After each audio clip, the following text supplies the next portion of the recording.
com relação à isenção de emolumentos e uma escritura que não foi assinada, tá? A pessoa solicitou a isenção de emolumentos, foi lavrado o instrumento de inventário no cartório, sem custos, e desistiram, tá? Nesse caso, eu vou receber o valor do Estado.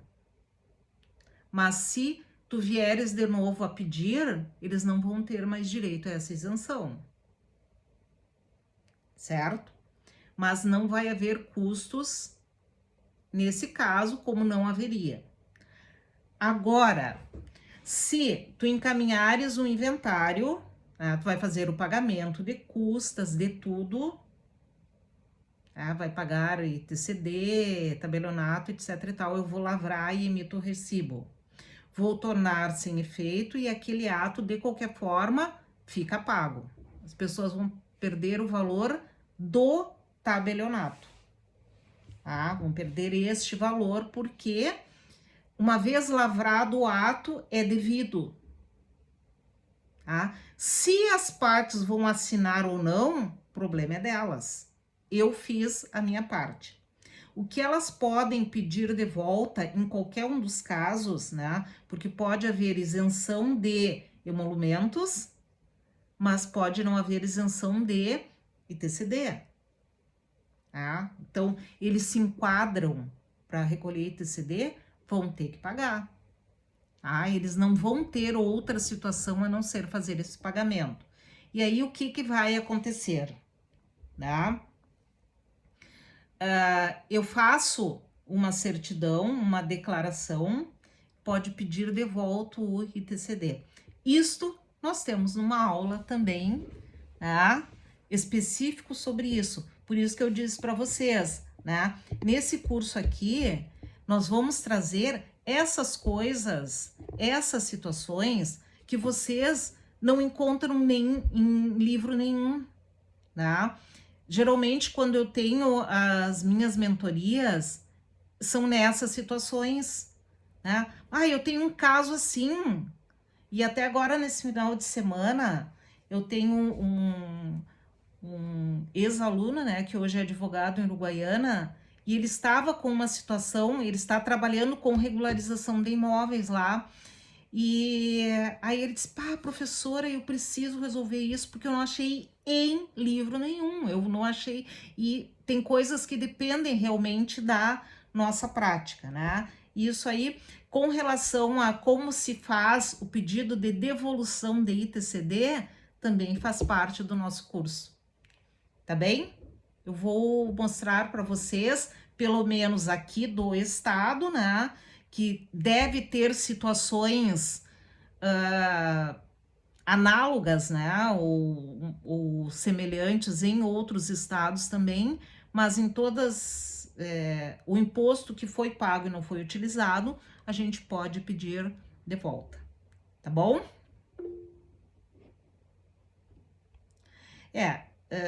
Nós vamos, né, e eu quero, obviamente, que vocês vão fazendo as perguntas, e eu sei que uma pergunta que um faz interessa a outro, porque é justamente, né, vocês todos são profissionais, vocês sabem que isso a gente procura e muitas vezes não encontra. Eu vou dizer para vocês assim, eu estou com umas situações que eu estou procurando e que também não estou encontrando, tá? Mas isso aí eu vou contar para vocês depois para nós darmos sequência aqui, tá bem?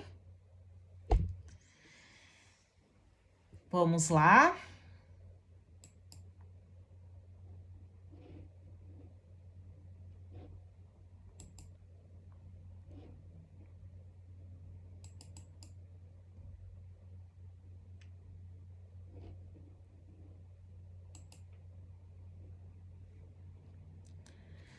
Tudo bem, pessoal? Vocês, os demais, sabiam dessas possibilidades ou tinham uma vaga ideia ou não?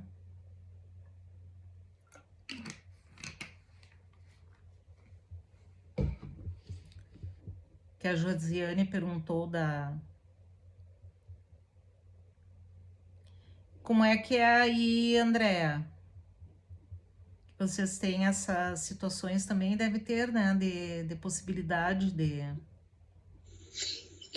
Com relação às gratuidades, né, que já é previsto em lei, existe a possibilidade sim, mas para a gente aqui ainda é muito complicado, professora, porque a gente não tem previsão assim do código de normas com relação ao nosso ressarcimento.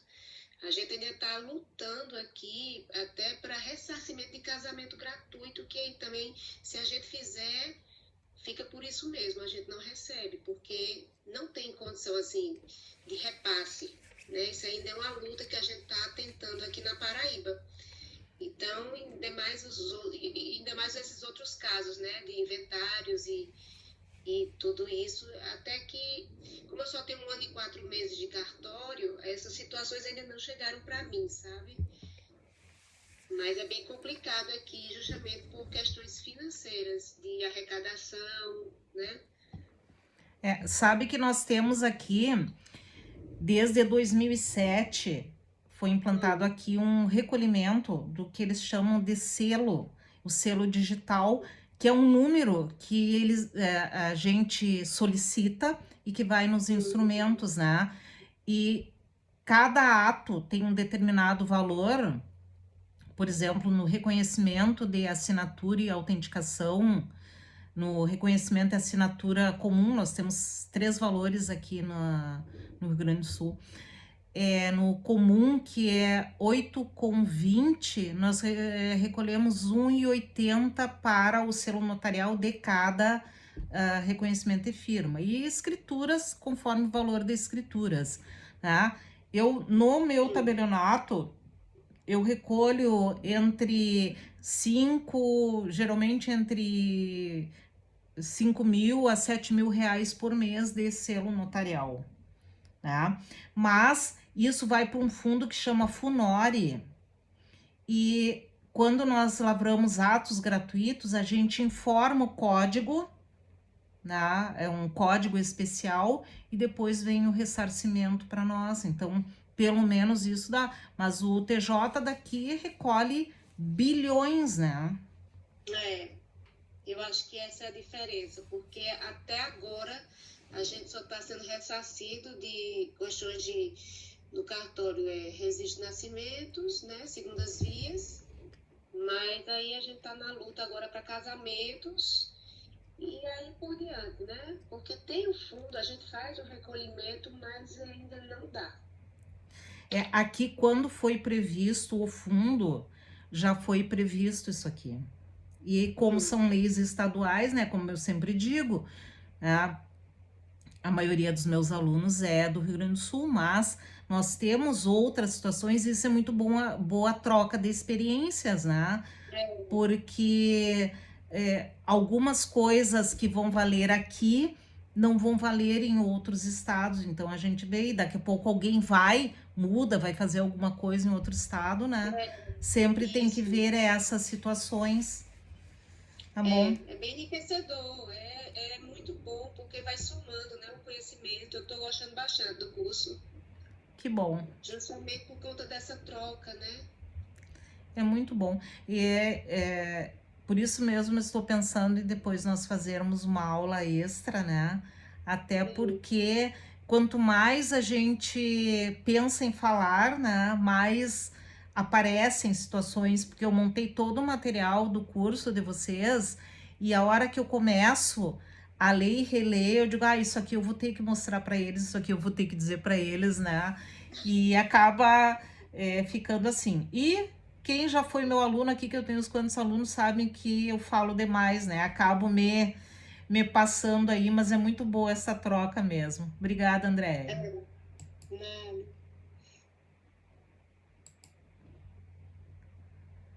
Bom, então vamos começar, né? Nossa aula 2. É um pouco mais curta, mas não menos importante. E é justamente esses detalhes, né? eu digo assim, não é o pulo do gato, né? É o pulo da gata que eu passo para vocês. Sempre diz ali que tem um pulo do gato, que é aquele detalhezinho que vai fazer a diferença. E são esses detalhes, né, Josiane, que se faz a diferença para o nosso cliente, porque nós realmente, ali no cartório também a gente tem situações em que a gente vê que a coisa é complicada e a situação não é fácil para ninguém, tem pessoas que é mais difícil ainda, né? Mas vamos lá. A nossa aula 2, nós vamos tratar de renúncia e aceitação de herança. Aqui também eu vou dar uns tópicos para vocês. Quem pode ser excluído da sucessão por indignidade ou deserdação, né? E aí que eu faço a minha pergunta, se é possível fazer o inventário extrajudicial havendo, né, excluídos por essas situações, tá? A doação conjuntiva e o inventário, isso é muito interessante também. O imposto